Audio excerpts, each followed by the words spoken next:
আফগানিস্তানের সাম্প্রতিক বন্যায় সবচেয়ে ভয়াবহ ক্ষতিগ্রস্ত হয়েছে যে বাগলান প্রদেশ, সেখানকার পুলিশ প্রধান নিজে অসামান্য উদ্ধার তৎপরতা চালিয়ে বিশ্বব্যাপী প্রশংসায় ভাসছেন।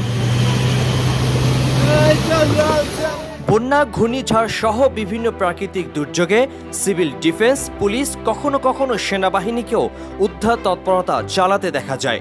এক্ষেত্রে পুলিশ প্রধান, সিভিল ডিফেন্স মহাপরিচালক অথবা রাজ্য প্রধানকে সচরাচর কন্ট্রোল রুমে বসে পরিস্থিতি পর্যবেক্ষণ করতে এবং দিক নির্দেশনা দিতে দেখা যায়। কিন্তু এক্ষেত্রে সম্পূর্ণ ভিন্ন নজির স্থাপন করেছেন ইমারতে ইসলামী আফগানিস্তানের বাগলান প্রদেশে প্রধান পুলিশ অফিসার মেজর জেনারেল মোল্লা জান মোহাম্মদ হামজা।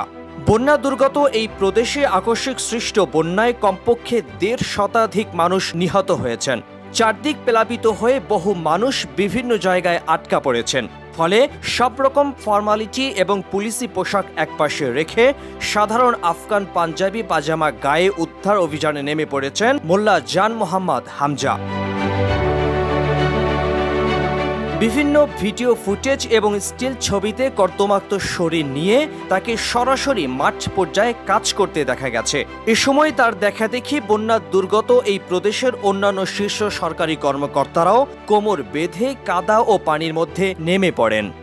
মেজর জেনারেল মোল্লা জান মোহাম্মদ হামজা নিজের সহকর্মীদের নিয়ে প্রবল প্রতিকূল পরিস্থিতির মধ্যেও উদ্ধার কাজ পরিচালনা করেন। আটকে পড়া ব্যক্তিদের উদ্ধারের পাশাপাশি আবদ্ধ রাস্তাঘাট সংস্কার করে যোগাযোগ ব্যবস্থা স্বাভাবিক করে আনতে ব্যাপক ভূমিকা পালন করেছেন। একটি বিভাগের প্রধান পুলিশ অফিসারকে সশরীরে এভাবে কাদার মধ্যে নেমে কাজ করতে দেখে হতবাক হয়ে গেছে সাধারণ আফগান নাগরিকেরা। জীবন বাজি রেখে এভাবে তাদের উদ্ধার করার কারণে তারা ইমারতে ইসলামী সরকারের ভূয়সী প্রশংসা করেছেন। মূলত এটাই ইসলামের সৌন্দর্য।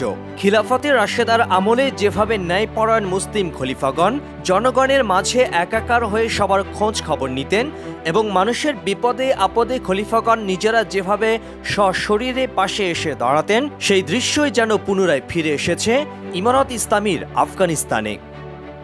সাম্প্রতিক বন্যায় উদ্ধার কার্যক্রম ছাড়াও বিভিন্ন সময় সরকারের শীর্ষ দায়িত্বশীলদেরকে নিজেদের কাঁধে খাবারের বস্তা নিয়ে মানুষের ঘরে ঘরে পৌঁছে দিতে দেখা গেছে।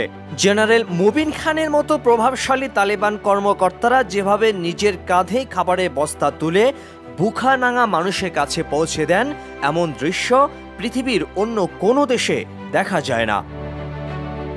বাংলাদেশের মতো রাষ্ট্রে যেখানে মেম্বার চেয়ারম্যানদেরকে গরিব মানুষের জন্য বরাদ্দকৃত চাল গম চুরি করতে দেখা যায়, সেখানে আফগানিস্তানের সরকারি কর্মকর্তারা নিজেদের কাঁধে খাবারের বস্তা বহন করে গরিব মানুষের দুয়ারে পৌঁছে দিচ্ছেন। মূলত এই কারণেই তালেবান ক্ষমতায় আসার পর দ্রুততম সময়ের মধ্যেই আফগানিস্তান পৃথিবীর অন্যতম স্থিতিশীল এবং উদীয়মান রাষ্ট্রে পরিণত হয়েছে, যা পৃথিবীর অন্যান্য দেশের জন্য হতে পারে অনুকরণীয় দৃষ্টান্ত।